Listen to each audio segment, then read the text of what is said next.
Hey guys, welcome back. This is Mohammad Badruddin. Hope you all are doing well.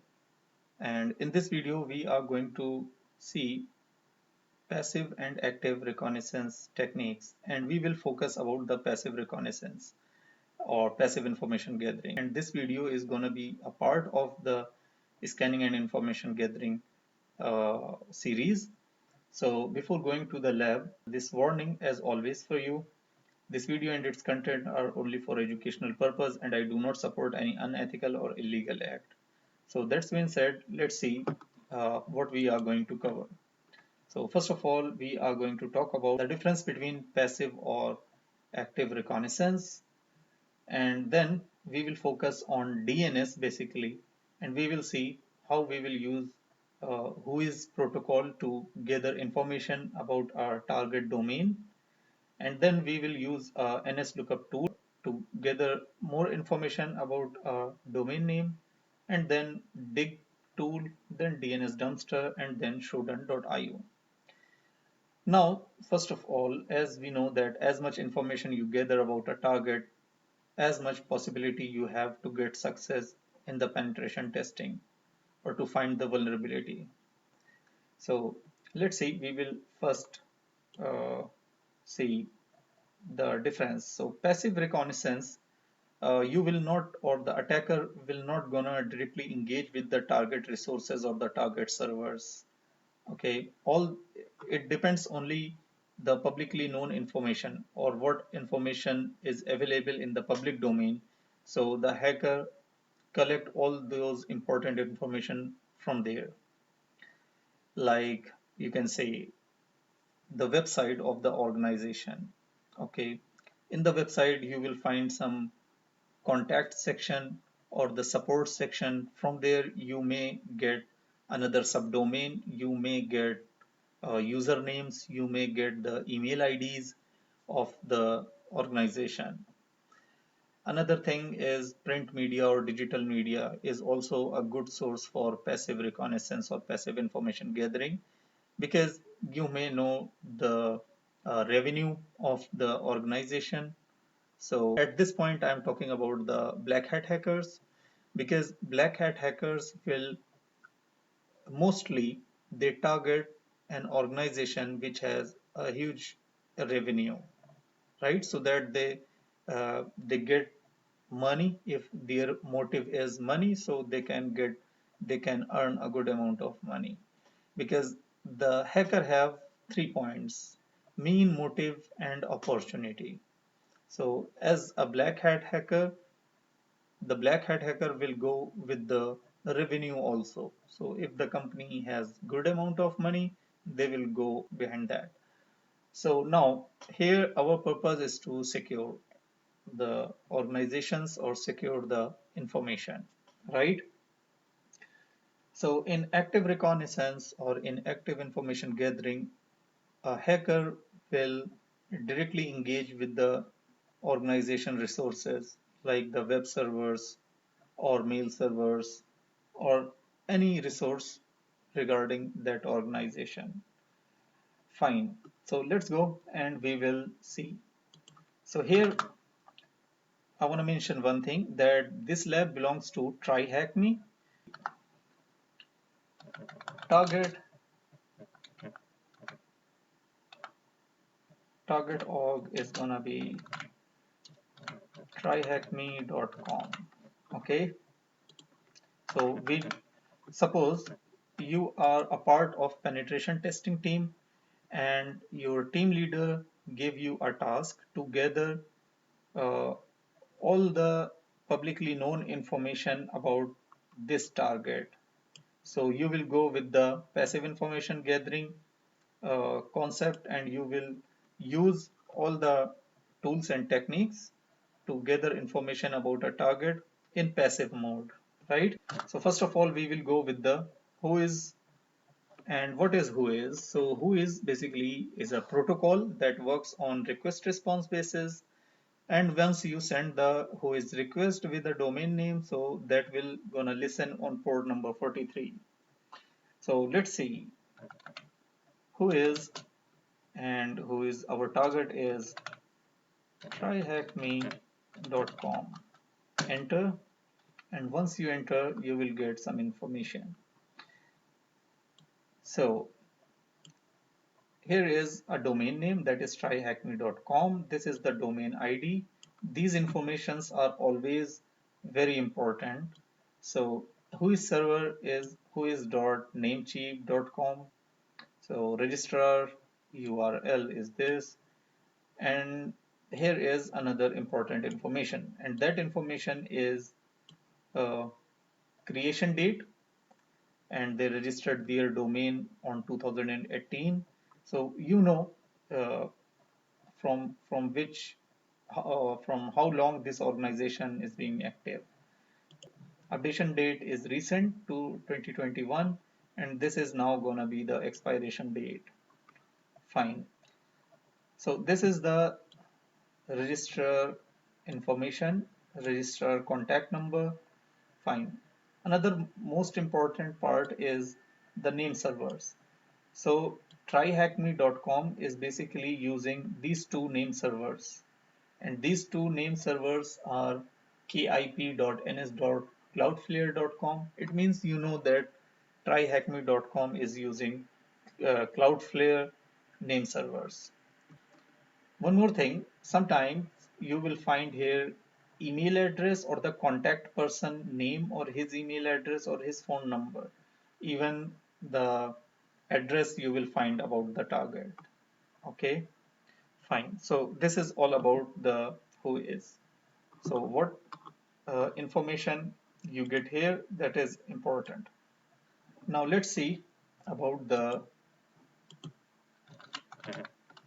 clear. Okay, the next part is gonna be nslookup. But before covering nslookup, there are some records in the DNS. On those records basis, DNS works, okay, or handle the queries about the domain names. And what are those records? I wanna give you a brief introduction on that before. So first of all, uh, DNS servers have records, and on those record basis, it is gonna handle the query. So there are like a record is known as the host record, and this record resolves IP address from the name, right? So whenever you uh, type a URL on browser like www.xyz.com, so this a record, that request will go to the DNS server, and inside the DNS server that request is handled to the a record. A record will find the IP address of the fully qualified domain name you write. So, and it will bring you the IP address of the target or the URL or the fully qualified domain name you write on the browser. The next is AAA record. So this record is same as a host record, but this record is basically resolve IP version 6 from the domain name or fully qualified domain name. The third one is pointer record. So pointer record, you will find this record in the reverse lookup zone. Inside DNS server, you will find two zones basically. One is forward lookup zone and another one is reverse lookup zone. So these records like A record, AAA record, Cname record, MX record, these records you will find in the SOA records. These records you will find in the forward lookup zone. But pointer record you will find in the reverse lookup zone. And pointer record is just opposite to A record or host record. Pointer records converts the domain name or fully qualified domain name from the IP address, right? So let's see if I say ns lookup and google.com. So we find a IP address of google.com, just copy this, and I'm going to write here the IP instead of www.google.com. So when I put this IP, the request will go through the DNS, and DNS server will find the fully qualified domain name of this IP, and once we enter, we will find the google.com, as you can see. But if you write google.com, so this request goes to the DNS server. DNS server will handle this request www.google.com to the A record, then A record find the IP address of this domain name and we will find google.com. So this is the brief. Now let's see Cname.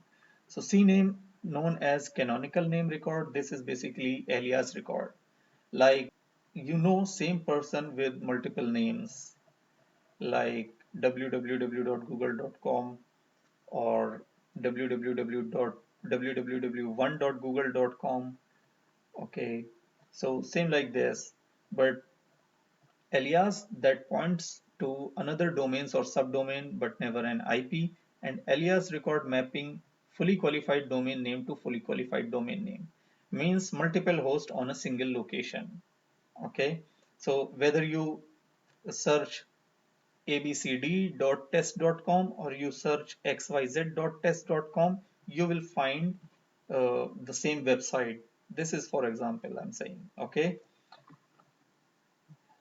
mx record. Mx record is also you will find this record in the forward lookup zone, and mx record uses mail servers to map where to deliver email for a domain, right? So, and SOA record known as start of authority record. This record stores information about the domain and it is also used for zone transfer. If there is misconfiguration and you are successfully transfer the zone for a DNS server, so this is going to be the huge problem for that organization. Now the next record is text record. So text record can be used for things such as email verification, site and ownership verification, framework policies, etc. So there is limitation for machines to access this text records. Let's go and try nslookup. So when we write nslookup and just like tryhackme.com, so by default, nslookup is going to query the host record. So once you write just this command, nslookup with domain name, it will bring you all the IP version 4s and IP version 6. Okay, with the tryhackme domain. Also, you can see here the DNS server who is querying for this is my DNS. Okay, on 5.3. Okay, fine. Now I just wanna query for a record. Okay, I just want to query a record. I don't want to see all these IPv6. So you can try a. So it will query only the host record for IP version 4, and here in this result you will find only IP version 4. If you want only IP version 6, you can query a record and it will bring you IPv6. Okay, next part is right now you can see this is okay. I'm going to clear first. Suppose okay here the request is going to first to my DNS, right? If my DNS server does not contain the uh, IP address of tryhackme.com, then it will send this request to another DNS, and that DNS may be my ISP DNS. If I wanna query a record of tryhackme.com from another DNS server, you can do that, and you can do that like this: nslookup space hyphen type equals to a and tryhackme.com, and then specify the DNS server from which you want to query. So this time I uses Google DNS server, and as you can see here, this time this request going to through the 8888, right? And we got the same results: 2229, 2229, 10, 10, 69 and 11, 10, 69 and 11.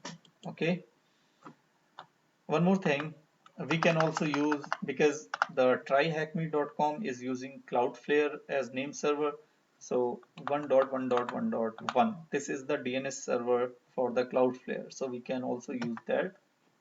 And as we can see here, the result is same, but the DNS server who query for this tryhackme.com is this.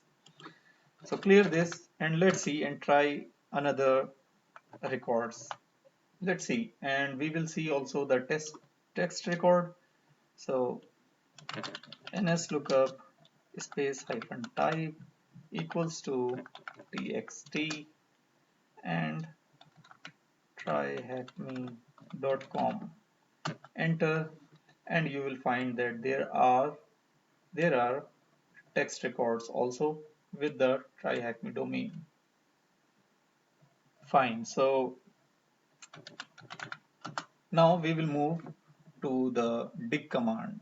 I'm gonna use dig tryhackme.com.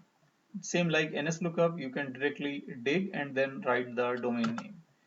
Enter, and you will find these are the answer section. In the answer section, you will find that this is the A record and these three IPs as we found in the nslookup record. So if I make tryhackme.com and A, so you can see you have 1, 2, 3 IP addresses, and there are also 3 IP addresses, and these three same, right? But the format is different.